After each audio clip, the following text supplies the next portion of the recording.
അസ്സലാമു അലൈക്കും വറഹ്മത്തുള്ളാഹി തആല വബറകാതുഹു. സത്യം പറഞ്ഞാൽ ആ വീട്ടിൽ അന്ന് ഫർഹബി കുറച്ച് ദിവസത്തിനു ശേഷം സമാധാനമായി ഒന്നുറങ്ങി. സുബഹിന്റെ സമയമായപ്പോൾ ഉമ്മ ഫർഹബിയുടെ റൂമിലേക്ക് ചെന്നു. പാവം മോളെ ഫർഹ, മോളെ ഫർഹ. ഉമ്മ വാതിൽ പതുക്കെ തുറന്നു. പാവം നല്ല ഉറക്കാണ്. ഉമ്മ മരുമകളുടെ തൊട്ടരികിൽ ചെന്നു. മോളെ ഫർഹു, ഉമ്മാൻ്റെ കുട്ടി നീച്ചാളി സുബഹിപ്പ തെറ്റും, നീച്ചാളി ഉമ്മാൻ്റെ കുട്ടി. സ്നേഹത്തോടെ അമ്മായിമ്മ എന്ന് പറഞ്ഞ ആ ഉമ്മയുടെ വാക്കുകൾ കേട്ട് അവൾ ഒരു നിമിഷം ഞെട്ടിപ്പോയി. മോള് കരയില്ലേ ഉമ്മാൻ്റെ കുട്ടി, എണീറ്റാളി. അവളുടെ മുടിയാകെ ബെഡിൽ അഴിഞ്ഞു കിടക്കുകയായിരുന്നു. ഉമ്മ അവൾ എണീറ്റിരുന്നപ്പോൾ അവളുടെ മുടിയൊന്ന് വാരിയൊതുക്കി കെട്ടിക്കൊടുത്തു. മോളെ മനുകുട്ടി പോയി ഓതൊടുത്ത് നിസ്കരിച്ചോളി. ഇങ്ങോട്ട് പടച്ച റബ്ബിനോട് ദുആ ചെയ്യ്, എന്ത് വിഷമം പ്രയാസം ഉണ്ടെങ്കിൽ തീർത്ത് തരട്ടെ പഠിച്ചോനെ. ഫർഹബി പെട്ടെന്ന് തന്നെ പുറത്തേക്ക് ഇറങ്ങുന്നു. അതെ, അവിടെ അകത്ത് ബാത്റൂമില്ല, കൊട്ടത്തളമില്ല, ഒന്നുമില്ല, എല്ലാം പുറത്താണ്. പക്ഷേ എങ്കിലും സമാധാനമുണ്ട്. അവൾ പുറത്തേക്കിറങ്ങി അതാ ഫ്രഷായി ഉളുഹ് ചെയ്ത് അകത്തേക്ക് തന്നെ കയറി. ആ ഓടിട്ട വീട്ടിലെ ആ റൂമിൽ അവൾ നിസ്കരിച്ചു. ഉമ്മ അവൾക്ക് നിസ്കാരക്കുപ്പായം നൽകി. ദാ മോളെ നിസ്കരിച്ചോളി. അവൾ നിസ്കരിച്ചു, പ്രാർത്ഥിച്ചു, കണ്ണുകൾ നിറഞ്ഞൊഴുകി. മോളെ ഉമ്മ വിളിച്ചു. ഉമ്മ ഖുർആന് എവിടെ ഉമ്മ? മോളെ തരാലോ. ഹസനത്തെ കുട്ടിയെ ഖുർആൻ കൊണ്ടേ കൊടുത്താണ്. ഖുർആന് ഇപ്പോൾ ഒന്നേ ഉള്ളൂ, ഞാനും ഓളും മാറി എങ്ങനെ ഓതും. ഇൻഷാ അല്ലാഹ് നമുക്ക് ഒന്നും കൂടി വാങ്ങട്ടോ, വിഷമിക്കണ്ട. അങ്ങനെ ഏതാ അവൾക്ക് ഖുർആൻ കൊണ്ടുപോയി കൊടുക്കുന്നു. അവൾ ആ നിസ്കാരപ്പായലിരുന്ന് കൊണ്ട് തന്നെ ഖുർആൻ പാരായണം ചെയ്യുന്നു. അവളുടെ കണ്ണുകൾ നിറഞ്ഞൊഴുകുകയായിരുന്നു. പെട്ടെന്ന് കുഞ്ഞുണർന്നു. കുഞ്ഞിൻ്റെ ശബ്ദം കേട്ട് ഹസനത്ത് ഓടിയെത്തി. ഇത്താത്ത കുഞ്ഞിനെ എടുത്തോട്ടെ. മോളെ എടുത്തോ. സ്നേഹത്തോടെ തൻ്റെ കുഞ്ഞിനെ അവൾ വാരിയെടുത്തു. അതെ, ആങ്ങളുടെ കുഞ്ഞാണെങ്കിലും സ്വന്തം കുഞ്ഞിനെ പോലെ തന്നെ അവൾ അതിനെ എടുത്തു. ഒരുപാട് ഉമ്മ വെച്ചു. ഓ എന്തൊരു മുഖാണ് പഠിച്ചോനെ, എന്ത് രക്ഷ കാണാനേ, മാഷാ അല്ലാ. കുഞ്ഞിനെ എടുത്ത് തുരുതുരെ ചുംബിച്ചു. അവൾ നേരെ ഉമ്മയുടെ അരികിലേക്ക് പോയി. ഉമ്മ അടുക്കളയിൽ ആ മണ്ണടുപ്പിൽ ദോശ ചുടുകയാണ്. ഉമ്മ ഇത് നോക്കി, ആരാന്ന്? ഉമ്മ തിരിഞ്ഞു നോക്കി. അല്ലോ ഉമ്മമാര് കുട്ടിയോ? പച്ചോനെ നിങ്ങളെ കാണാൻ ഉമ്മമ്മക്ക് കുറേ പൂതി ഉണ്ടായിരുന്നു. പഠിച്ചവനോട് ഞാൻ ദ്വാരുന്നതിന് കുട്ടിയെ, എൻ്റെ കുട്ടീനെ ഒന്ന് കാണാൻ വല്ലാത്ത പൂതി ഉണ്ടല്ലാന്ന്. എന്നാ പഠിച്ച റബ്ബിൻ്റെ കൈകളിൽ എത്തിച്ചു തരുന്ന ഞാൻ ഒരിക്കലും വിചാരിച്ചില്ല. ഉമ്മ കുഞ്ഞിനെ വാരിയെടുത്തു, ഒരുപാട് ചുംബിച്ചു. ഉമ്മ കരയുന്നുണ്ടായിരുന്നു. ഉമ്മ എന്തിനാ കരയുന്നത്?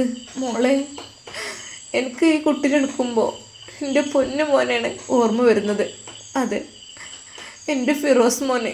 ഓന് ചെറുപ്പത്തിൽ ഇത് തന്നെ ആയിരുന്നുടി, സത്യമായിട്ടും ഇതേ തടിയും ഇതേ നിറവും ഒക്കെ തന്നെ എനിക്ക് ഓനെടുക്കുന്ന പോലെയാണ് തോന്നുന്നത്. ഉമ്മ അത് പിന്നെ ഇല്ലാതിരിക്കുമോ? ഫിറോസ് ഖാൻ്റെ കുട്ടി തന്നെയല്ലേ ഇത്, പിന്നെ ഇല്ലാതിരിക്കുമോ? മോളെ ഉമ്മ വിതുമ്പി കരയുകയാണ്. ഉമ്മ നിങ്ങൾ കരയണ്ട മോളെ, കുട്ടിയെ ദോഷം നിർത്താളി. പിന്നെ ഒരു ഗ്ലാസ് ചായ പാർന്ന് അവൾക്ക് കൊണ്ടുപോയി കൊടുത്താളി.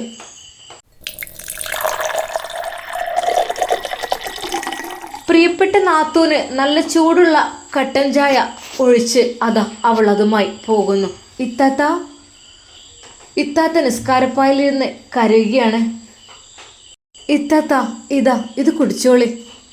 അവൾ നിറമിഴികളോടെ അവളുടെ മുഖത്തേക്ക് നോക്കി.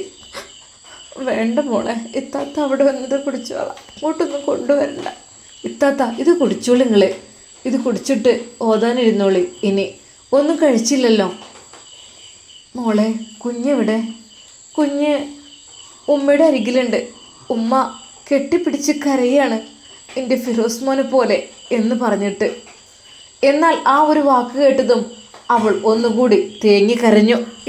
ചായ കുടിച്ചോളി, നല്ല തണുപ്പ് മഴയല്ലേ, ചൂടോടെ കുടിച്ചോളി. പിന്നെ ഈ വീട്ടിലാവുമ്പോൾ അല്ലെങ്കിൽ കുറച്ച് തണുപ്പ് കൂടുതലുണ്ട്. ഫർഹബി ഒന്നും മിണ്ടിയില്ല. തൻ്റെ പ്രിയപ്പെട്ട ഹസനത്ത് മോളുടെ മുഖത്തേക്ക് നോക്കി. ഹസനത്ത് മോളെ, ഇത്തയോട് ക്ഷമിക്കണം കേട്ടോ, ഇത്ത അറിയാതെ. ഇത്ത നിങ്ങളെന്തീ പറയുന്നത്? ഇത്ത ചായ കുടിക്കേ, ഉമ്മ ദോശയൊക്കെ ഉണ്ടാക്കുന്നുണ്ട് അവിടെ, ഞാനുണ്ടാക്കാന്ന് പറയും. കുഴപ്പമില്ല, രണ്ടെണ്ണം കൂടെ ഉള്ളൂ, അത് ചുട്ട് കഴിഞ്ഞിക്കണ്. പൊന്നുമോനെ നെഞ്ചോട് ചേർത്തിരിക്കുകയാണ് ഉമ്മമ്മ. അല്ലാ പഠിച്ചോനെ, മക്കളാവുമ്പോൾ ചെറുപ്പത്തിൽ ഇങ്ങനെയൊക്കെ പോറ്റി വളർത്തി ഉണ്ടാക്കും. നല്ല രീതിയിൽ അവർ നോക്കും, തിന്നാൻ കൊടുക്കും, അവരെ എങ്ങനെയൊക്കെ സംരക്ഷിക്കും. പക്ഷേ വലുതായി കഴിഞ്ഞ് പെണ്ണും കെട്ടിക്കഴിഞ്ഞാൽ പിന്നെ പല കുട്ടികളുടെയും സ്വഭാവം മാറി. അതെ, പിന്നെ ഓല് മതി. പിന്നെ പ്രസവിച്ച് പോറ്റുണ്ടാക്കിയ ഉമ്മമാരൊന്നും വേണ്ട. പിന്നെ ജീവിതം ഓല കൂടെ ആയിക്കോട്ടെ. ഇതുപോലെ തന്നെയാണ് ഞാൻ എൻ്റെ കുട്ടീനെ നോക്കിയത്. പക്ഷേ എൻ്റെ കുട്ടിക്ക് ഉമ്മ ആ നെറ്റിയിൽ തൊട്ടുകൊണ്ട് കരഞ്ഞു പോയി. പഠിച്ചവനെ പുറത്ത് കൊടുക്ക്, അറിവില്ലായ്മ കൊണ്ടായിരിക്കും അങ്ങനെയൊക്കെ ചെയ്തത്. അതെ, ഉമ്മയെ ചുമരിലേക്ക് തള്ളിയിട്ടതും രക്തം വാർന്നൊഴുകിയതും എല്ലാം ഉമ്മ ഓർത്തു. കുഞ്ഞിനെ ഒരുപാട് ഉമ്മ വെച്ചു. ഉമ്മമ്മൻ്റെ കുട്ടി ഉമ്മൻ്റെ ഒരു തെറ്റിയല്ലോ, ഒക്കെ സന്തോഷമായി. ആ കുഞ്ഞ് അത് കേട്ട് ചിരിക്കുകയാണ് ചെയ്യുന്നത്. പഠിച്ചോനെ അല്ലാ, എനിക്ക് നീ തന്ന സ്വത്താണിത് റഹ്മാനെ.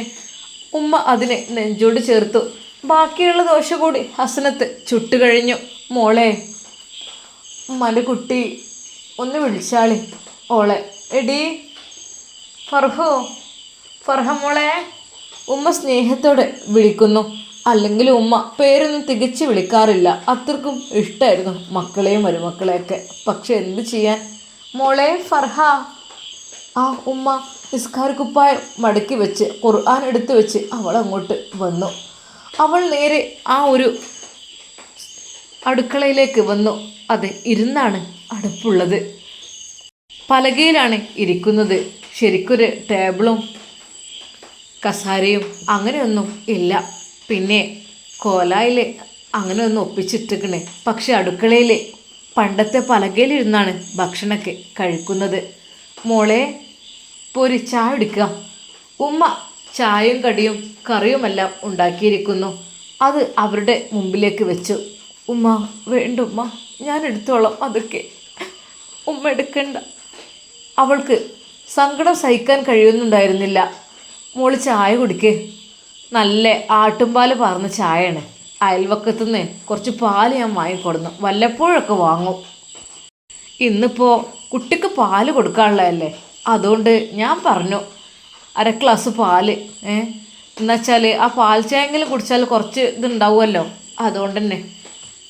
പ്രിയപ്പെട്ട ഉമ്മ തന്നെ സ്നേഹിക്കുന്നത് കണ്ട് സത്യം പറഞ്ഞാൽ ഫർഹബിക്ക് വിശ്വസിക്കാൻ കഴിയണില്ല. റബ്ബേ, എന്തിനാ റബ്ബേ ഞാനിങ്ങനെ ഇവരെടുങ്ങാറാക്കിയത്? പാവം ഉമ്മായിരുന്നു, പാവം പെങ്ങന്മാരുമായിരുന്നു, എന്നോട് വലിയ സ്നേഹമായിരുന്നു. പക്ഷേ പൈസയും പണ്ടും ഒക്കെ ഏറി, മുതൽ ഏറിയപ്പോൾ എല്ലാവരും വേണ്ടാതായി, ഒറ്റക്ക് പിടിച്ചെടുക്കണം എന്നുള്ള ചിന്തയായി. പാവം ഈ മക്കൾക്കും ഉമ്മാക്കൊന്നും അങ്ങനത്തെ ചിന്തയേ ഇല്ല. വീടിനെ കുറിച്ചോ സ്ഥലത്തിനെ കുറിച്ചോ അങ്ങനെയൊന്നും. എന്നെ വേണ്ട രീതിയിൽ നോക്കുകയാണ് അവർ ചെയ്യുന്നത്. ഇത്താത്ത കഴിച്ചോളി ഉമ്മ, നല്ല രസമുള്ള ദോശ കേട്ടോ. മോളെ കറിയാതെ കഴിക്കുന്ന മോളെ. എന്നാ മീൻകറി ഉണ്ട്, ഇന്നലെ രാത്രിക്കത്തെ മീൻകറി. ഇവിടെ മോളെ ഫ്രിഡ്ജൊന്നുമില്ലല്ലോ, അപ്പം ഞാനൊന്നാണ്ട് അടുപ്പത്തെ ചൂടാക്കി വെക്കും. ഗ്യാസ് അടുപ്പമില്ല ഞമ്മക്കിവിടെ. വിറക് ഞാൻ കണ്ടില്ലേ, വാര വെച്ച് കത്തിച്ചാണ്. അങ്ങനെ പാടൊന്നുമില്ല അറിഞ്ഞേക്ക്. എന്നാലും ഒന്നുകൊണ്ട് ചൂടാനേ മഴക്കാലമായിട്ട് അതിനും കഴിയണില്ല. വിറക് ഇങ്ങോട്ട് കത്തി കിട്ടൂലേ. അപ്പം പിന്നെ ഞാനൊന്നങ്ങനെ കണൽ കെടാതെ അങ്ങനെ കൊണ്ടെടുക്കുകയാണ്. കെട്ട് കഴിഞ്ഞാൽ കത്തി പിടിച്ചാലും പണിയാണ്. പിന്നെന്ന് വെച്ചാൽ വിറക് അതൊക്കെ എങ്ങനെയൊക്കെ നുള്ളിയൊപ്പിച്ച് ഉണ്ടാക്കിയതാണ്, അല്ലാതെ നമുക്ക് ഗ്യാസൊന്നുമില്ലല്ലോ. ഫർഹബി അതെല്ലാം നോക്കിക്കണ്ടു. ഉമ്മ, ഗ്യാസ് ഇല്ലെങ്കിൽ എന്താ, വലിയ വീടില്ലെങ്കിൽ എന്താ, സമാധാനമല്ലമ്മ വേണ്ടത്. മോൾക്ക് കാര്യമായിട്ട് എന്തോ പറ്റിയിട്ടുണ്ട്. ഉമ്മാൻ്റെ കുട്ടി ഉമ്മാനോട് കാര്യങ്ങളെല്ലാം പറയിട്ടോ. ചായയുടെ കഴിഞ്ഞതിന് ശേഷം ചായ കുടിച്ച് പാത്രങ്ങളെല്ലാം അത് ഹസനത്ത് എടുക്കുന്നു. കൊണ്ടടി, ഞാൻ കഴുകാം. വേണ്ട താത്ത, നിങ്ങൾ കുഞ്ഞിനെ നോക്കിക്കോളി. നിങ്ങളിപ്പോൾ മുറ്റത്തൊന്നും ശീലാവാത്തല്ലേ, പാത്രങ്ങൾ മുറ്റത്തേക്ക് വെച്ചാണ് കഴുകാറുള്ളത്. അകത്ത് കൊട്ടത്തലും കാര്യങ്ങളൊന്നും ഇല്ലല്ലോ ഇവിടെ. സത്യം പറഞ്ഞാൽ ഫർഹബിയുടെ കണ്ണുകൾ നിറഞ്ഞു. മോളെ ഹസനത്തെ ഇങ്ങോട്ട് തന്നേക്ക്, ഞാൻ എടുത്തോളാം. ഒന്നും കുഴപ്പമില്ലടി. അല്ലിത്താ, നിങ്ങൾ കുഞ്ഞിൻ്റെ അടുത്തേക്ക് പോയിക്കോളി, കുഞ്ഞിന് എന്തെങ്കിലും കൊടുക്കണേ കൊടുത്തോളി, ഞാൻ കഴുകിക്കോളാം. ഹസനത്ത് തന്നെ പാവം അവിടെ ഇരുന്ന് പാത്രം കഴുകുന്നു. സത്യം പറഞ്ഞാൽ അതെല്ലാം കണ്ട് ഫർഹബിയുടെ മനസ്സും കണ്ണും ഒരുപോലെ നിറയുകയാണ്. റബ്ബേ, എന്തിനാ റബ്ബേ, എന്ത് ബുദ്ധി തോന്നിയിട്ടാണ് എനിക്ക് ആ ഒരു നിമിഷം അങ്ങനെയൊക്കെ കാട്ടിക്കൂട്ടാൻ തോന്നിയത്? എനിക്കറിയണില്ലേ. പാത്രമെല്ലാം കഴുകി ഹസ്രത്ത് തന്നെ ചോറിനും ആ വിറകടുപ്പിൽ വെള്ളം വെച്ചു. എന്നിട്ട് അവർ കോലായുടെ ആ ഭാഗത്തേക്ക് ചെന്നു. മോളെ, ഉമ്മ വിളിച്ചു. ഉമ്മ. ഫർഹബി ഉമ്മയുടെ അരികിലിരുന്നു. അവളുടെ കണ്ണുകൾ നിറഞ്ഞൊഴുകുന്നത് കണ്ട് ഉമ്മാൻ്റെ കുട്ടി ഇനി കരയില്ലിട്ടോ. കരഞ്ഞ് കരഞ്ഞ് കുട്ടിക്ക് പാല് കൊടുക്കാൻ നമുക്ക് കഴിയൂല. പറയ്, എന്തേ കുട്ടിക്ക് പറ്റിയത്? എന്തേ അവിടെ നിന്ന് പോകുന്നത്? പോകുന്നതാണോ അതോ പറഞ്ഞയച്ചോ? അല്ല ഉമ്മ, ഞാൻ പോകുന്നത് തന്നെയാണ്. അത് ശരി. എന്തിടി ഓനിട്ട് പോകുന്നത്? എനിക്ക് ഓനെ വിളിക്കാൻ തന്നെ പേടിയാണ്. ഏത് നിമിഷവും ഒന്ന് വാതിൽ ചവിട്ടി പിടിക്കും. അതാ ഓനാള്. ഉമ്മ, എനിക്ക് പറയാൻ കഴിയണില്ല. എൻ്റെ കുട്ടി പറഞ്ഞോളി, എന്തുണ്ടെങ്കിലും പറഞ്ഞോളി. ഉമ്മ അവിടെ ഉണ്ടെങ്കിൽ എന്നോട് പറയാലോ. എനിക്ക് എന്താ വെച്ചാൽ പറ എന്നോട്. എന്നെക്കൊണ്ട് കഴിയണതാണ് ഞാൻ ചെയ്തു തരും. വേണ്ടമ്മ, അതിനൊന്നല്ല ഉമ്മ. ഫിറോസ്ക. എന്താ ഫിറോസ്കക്ക്? എന്താ മോളെ? ഫിറോസ്ക എന്താ പറയേ? ഫിറോസ്ക മറ്റൊരു വിവാഹം കഴിച്ചു ഉമ്മ. അവൾ പൊട്ടിക്കരഞ്ഞു. ഉമ്മയുടെ മടിയിൽ മുഖം വെച്ച് കരഞ്ഞു അവൾ. ഉമ്മ, എനിക്ക് സഹിക്കാൻ കഴിയാതെ ഞാൻ പോകുന്നതാണുമ്മ. അത് കേട്ട് ഒരു നിമിഷം ഉമ്മ ഞെട്ടിപ്പോയി. എൻ്റെ റബ്ബേ, പഠിച്ചോനെ, ഞാൻ എന്തേ കേൾക്കണത്? പഠിച്ചോനെ, എന്തൊരു ഇതാണ് റബ്ബേ എൻ്റെ കുട്ടിക്ക് പറ്റിയത്, എനിക്കറിയണില്ലല്ലോ. അല്ല മോളെ, നിങ്ങൾ നല്ല സ്നേഹത്തിലായിരുന്നല്ലോ, നിങ്ങൾ എപ്പോഴങ്ങനെ ആയി? ഉമ്മ, സ്നേഹത്തിന് കുറവൊന്നുമില്ലായിരുന്നു. വീട്ടിലേക്കൊരു വേലക്കാരി എന്ന് പറഞ്ഞിട്ടേ ഉള്ളൂ. അപ്പോഴേക്കൊരു പെണ്ണിനെ കൊണ്ടുവന്നു. ഉമ്മ എന്നെക്കൊണ്ട് സമ്മതം എടുപ്പിച്ചത് ആ രംഗം. ഉമ്മ, എന്താ മോളെ നീ പറയണത്? അതെ ഉമ്മ, എന്നോട് പറഞ്ഞു. നീ പറയണം നിൻ്റെ വായ കൊണ്ട്. നിങ്ങൾ പുതിയാപ്പിള ഇറങ്ങിക്കോളി എന്ന് പറയണം, രണ്ടാം കെട്ടിന് പോയിക്കോളി എന്ന് പറയണം. അങ്ങനെ ഉമ്മ പറയിപ്പിച്ചാണ് എന്നെക്കൊണ്ട്. അല്ലെങ്കിൽ അന്നി എൻ്റെ കുട്ടിനെ ഞാൻ പുഴയിലെറിയും എന്നൊക്കെ പറഞ്ഞു. ഞാൻ പേടിച്ചിട്ട് എൻ്റെ കുട്ടിയുടെ കാല് പിടിച്ച് പൊന്തിച്ചുമ്മ. എന്തെങ്കിലും കാട്ടെന്ന് തോന്നിയപ്പോത്തിന് ഞാൻ പറഞ്ഞു, നിങ്ങൾ പോയിക്കോളി എന്ന് പറഞ്ഞു. അല്ലാതെ എന്തമ്മ ചെയ്യാം? മോളെ, അനക്കുന്ന കുറച്ച് മുമ്പ് ഇങ്ങോട്ട് പോകുന്നോടേനാ. ഇതുവരെ എൻ്റെ കുട്ടിയോടെ പിടിച്ച് നിൽക്കായിരുന്നു. എന്നിട്ടെന്താ അവർ സുഖവാസം രണ്ടുപേരും. ആയിക്കോട്ടെ അമ്മ, കുഴപ്പമില്ല. എൻ്റെ കുഞ്ഞിനെ ഒന്ന് ഉപദ്രവിക്കാൻ ഞാൻ മതി. അല്ലാതെ എന്താ ഉമ്മ ഞാൻ ചെയ്യുക? ഉമ്മ അവളുടെ തലയിൽ തലോടിക്കൊണ്ട് പറഞ്ഞു. മോളെ, കരയല്ലേ. കരയണതൊന്നും ഒരു പരിഹാരമല്ല. പിന്നെ എന്തായാലും രക്ഷപ്പെട്ടല്ലോ. കുറച്ച് മുമ്പ് മോൾക്ക് പോന്നാൽ മതിയായിരുന്നു. അവൻ കെട്ടുകയാണെങ്കിൽ കെട്ടിക്കോട്ടെ, ഓൻ ജീവിക്കുകയാണെങ്കിൽ ജീവിച്ചോട്ടെ. നമ്മളാരും ഓൻ്റെ ആ ഒരു ജീവിതത്തിലേക്ക് ഇടപെടാനേ പോണില്ല. ഓനോൻ്റെ ഇഷ്ടം പോലെ ചെയ്തോട്ടെ ഉമ്മ. പിന്നെ മുസ്സിയുടെ ഡയമണ്ടാണ് അവൾക്ക് കൊടുത്തിട്ടുള്ളത്. ഒരു നിമിഷം ഉമ്മ അത് കേട്ട് ഞെട്ടി. റബ്ബേ, അതും എടുത്തോ എൻ്റെ കുട്ടീൻ്റെ പണ്ടം? ഉമ്മ, അതാണ് അവൾക്ക് മഹറായിക്ക് കൊടുത്തിട്ടുണ്ടെന്ന് തോന്നുന്നത്. അവളുടെ കഴുത്തിലതുണ്ടായപ്പോൾ ഞാൻ ചോദിച്ചു. എന്നെ ചീത്ത പറയാണ് ചെയ്തത്. സാരല്ല. അല്ലാ, ഇനിയിപ്പോൾ മോള് ചോദിക്കുകയാണെങ്കിൽ, സിനാനെ ചോദിക്കുകയാണെങ്കിൽ എന്താ ഞാൻ പറയാം? എനിക്കറിയുന്നില്ല. സാരല്ല, സ്വർണം പണമൊക്കെ ഉണ്ടാക്കിയുണ്ടാവും. പക്ഷെ ഒരു മനുഷ്യനെ എന്തെങ്കിലും കാട്ടിയാലേ അതാണ് പേടും ബേജാറും. മോളൊന്നുകൊണ്ടും വിഷമിക്കണ്ട. ഇജ്ജ് രക്ഷപ്പെട്ടില്ല, എനിക്കൊന്നും പറ്റിയിട്ടില്ലല്ലോ. പഠിച്ച റബ്ബേ, എന്താണ് ഈ മുഖത്തൊക്കെ ഈ പാടൊക്കെ? ഉമ്മ, അടി കിട്ടിയ വാളാണ് ഇവിടെ കാലിൻ്റെ താഴെ, കണ്ടില്ലേ? എന്തെങ്കിലുമൊക്കെ എടുത്ത് ഉപദ്രവിക്കും. കുട്ടി എന്തെങ്കിലും കാട്ടുമെന്നായിരുന്നു എൻ്റെ പേടി. പഠിച്ചോനെ, ഈ കുട്ടിക്ക് എന്തിൻ്റെ കേടാ റബ്ബേ? ഉമ്മ, നിങ്ങളെ മോനെ ലഹരിക്കടിമപ്പെട്ടിക്കണെന്ന് തോന്നുന്നുണ്ട്. അതുകൊണ്ടാണ് ഒരു ബോധമില്ലാതെ ഓർമ്മയില്ലാതെ എന്നൊക്കെ എങ്ങനെ ഉപദ്രവിക്കണത്, കുട്ടീനെ ഉപദ്രവിക്കണതോ നിങ്ങളെ ഉപദ്രവിക്കണതും ഒക്കെ. അപ്പോഴാണ് ഉമ്മയുടെ നെറ്റിയിലെ ആ ഒരു ഇത് കണ്ടത്. ഉമ്മ അത് അവൾ കാണാതെ പൊത്തിപ്പിടിച്ചു. ഉമ്മ ഇത് മോളെ അതേ ഒന്ന് തെന്നി വീണതാ, ഒരിക്കലും തൻ്റെ മകൻ ഉപദ്രവിച്ചതാണെന്ന് പറഞ്ഞില്ല. ഉമ്മ ഇങ്ങോട്ട് വരുമോ ഫിറോസ്ക, എനിക്ക് പേടിയാണ്. വന്നാൽ തന്നെ പറയരുത് കേട്ടോ ഞാൻ ഇവിടെ ഉള്ളത്. ഞാനും കുട്ടി മരിച്ചു എന്ന് വിചാരിച്ചോട്ടെ, അങ്ങനെയാണെങ്കിൽ കുറച്ചെങ്കിലും കലി അടങ്ങുമല്ലോ. മോളെ ഒന്നും വിഷമിക്കണ്ട, അതൊക്കെ എന്താ വെച്ചാൽ ഞാൻ പറഞ്ഞോളാം. ഇവിടെ ഉള്ളത് തിന്ന് കുടിച്ച് ജീവിക്കുക, ഉള്ള മാതിരി റേഷനറി കിട്ടുന്നുണ്ട്. പോരാത്തതിന് ഇതാ നമ്മളെ മുറ്റത്തൊരു മുരിങ്ങുണ്ട്, ആ മുരിങ്ങമ്മൽ എപ്പോഴും ഇലയാണ്. എന്താ അറിയില്ല, പഠിച്ചോ തന്ന ബർക്കത്താണ്. ഏതായാലും 2 മുരിങ്ങൻ്റെലും താളിച്ചു കാണ്ട് ഉമ്മാൻ്റെ കുട്ടി ചോറ് തിന്നോളിട്ടാ. എന്നാലേ കുട്ടിക്കും പാലുണ്ടാകും. ഇനി എന്തെങ്കിലുമൊക്കെ ഒന്ന് കിട്ടുമെന്ന് ഉമ്മ നോക്കട്ടെ. ഉമ്മ വേണ്ട ഉമ്മ, ഒന്നും വേണ്ടായിട്ടാണ്. മോളെ എന്തെങ്കിലും ഒരു മീൻ്റെ കണ്ടെങ്കിലും ഇല്ലാതെ എങ്ങനെ എൻ്റെ കുട്ടിക്ക് ഞാൻ ചോറ് തരിക? ഉമ്മ അതൊന്നും വേണ്ട. അത് പറഞ്ഞിട്ട് കാര്യമില്ലല്ലോ, ഞാൻ അപ്പം വരാം. നിങ്ങൾ തൽക്കാലം ഇവിടെ നിന്നോളി രണ്ടാളും. കുഞ്ഞിനെ കളിപ്പിക്കുകയാണ് ഹസനത്ത്, അവൾക്ക് എന്തെന്നില്ലാത്ത സന്തോഷം. എന്നാലും ഉമ്മ വിചാരിക്കാണ് മുഹ്സിയോട് കാര്യങ്ങൾ പറയണം, കുട്ടിയുടെ ഫോട്ടോ കാണിച്ചു കൊടുക്കണം. എന്തായിരിക്കും ഓളെ പ്രതികരണം നോക്കാലോ. എന്തായാലും പഠിച്ചോൻ എൻ്റെ കുട്ടിനൊന്നും കാട്ടാത്ത നന്നായി. റബ്ബേ ഓന് വരുമ്പോൾ വരട്ടെ, പേടിയാണ് പോകാൻ വരുന്നത്. മയക്കുമരുന്ന് വെച്ചാൽ ഒന്നും ചെയ്യാൻ ഉമ്മ ഏതാ പെങ്ങന്മാരേതാ എന്ന് മനസ്സിലാകാത്ത അവസ്ഥയായിരിക്കും. പഠിച്ചോൻ കാക്കട്ടെ റബ്ബേ. കൂട്ടുകെട്ടിലൊക്കെ പെട്ടുപോകാനാകെ കേടുവന്നു. എന്ത് നല്ല മോനായിരുന്നു. അല്ലെങ്കിലും നമ്മൾ ഹിദായത്തിലാക്കാൻ വിചാരിച്ചായിരുന്നു ആരും ആവില്ല. പഠിച്ച റബ്ബനെ കരുതണം. അല്ലാ എൻ്റെ കുട്ടിക്ക് നീ പുറത്ത് കൊടുക്ക് റഹ്മാനെ.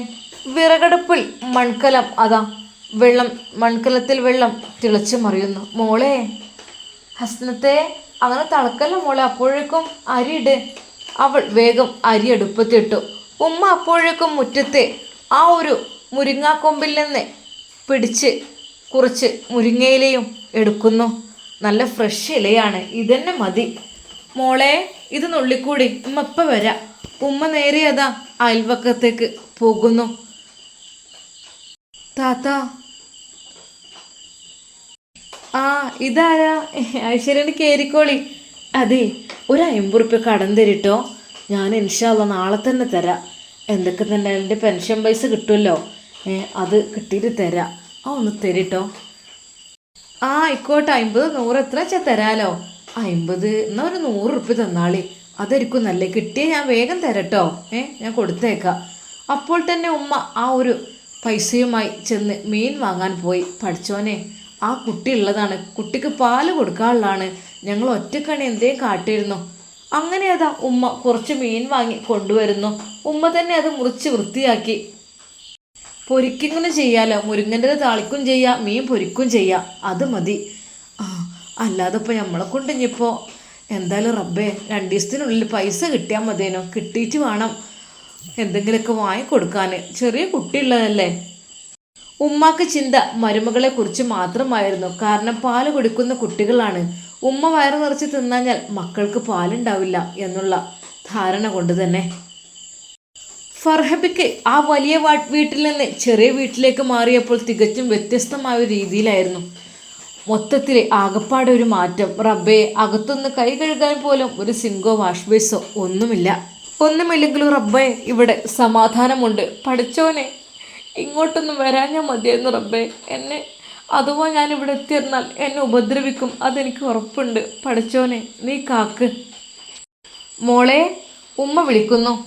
മോള് കുറച്ച് തേങ്ങ ചിരവിട്ട് കിട്ടിച്ച് കഞ്ഞി കുടിച്ചോലിട്ടോ. കുട്ടിക്ക് മുലപ്പാലൊക്കെ ഉണ്ടാകാൻ ഏറ്റവും നല്ലതാണ്. ഇതാ ചോറ് ഇവിടെ വെന്തൊടുങ്ങിക്കണേ. കുറച്ച് തേങ്ങ ഞാൻ ചിരണ്ടി തരാം, അത് കുറച്ച് ഇട്ട് കുടിച്ചൂടി.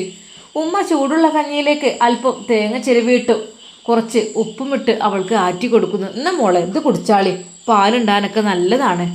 സത്യം പറഞ്ഞാൽ ഉമ്മയുടെ ആ ഒരു സ്നേഹവും കരുതലും അതവൾക്ക് പെറ്റുമ്മയിൽ നിന്ന് പോലും കിട്ടിയിട്ടില്ല. അത്രക്കും സ്നേഹനിധിയായ ഉമ്മ. റബ്ബേ പാവട്ടോ റബ്ബേ, ഞാൻ ചെയ്ത തെറ്റുകുറ്റങ്ങൾ അതവൾ ഓർത്ത് കരഞ്ഞു.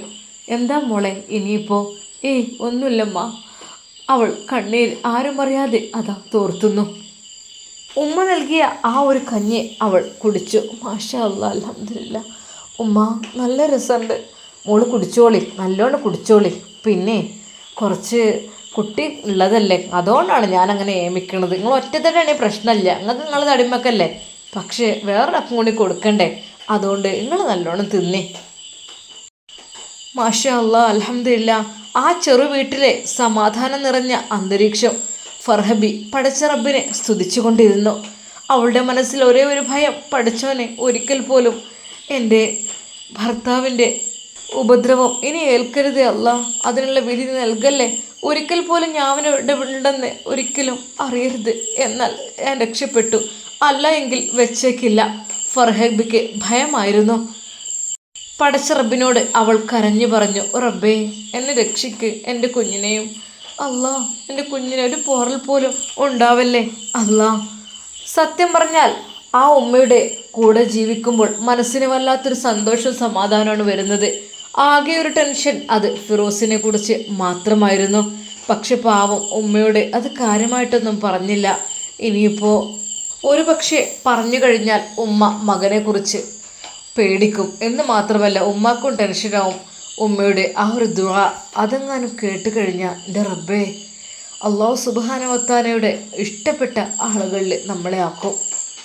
ഇൻഷാ അല്ലാഹ് നമുക്കിതിൻ്റെ ബാക്കി ഭാഗം നാളെ കാണാം. അതുവരേക്കും എല്ലാവർക്കും അസ്സലാമു അലൈക്കും വറഹ്മത്തുള്ളാഹി തആല വബറകാതുഹു.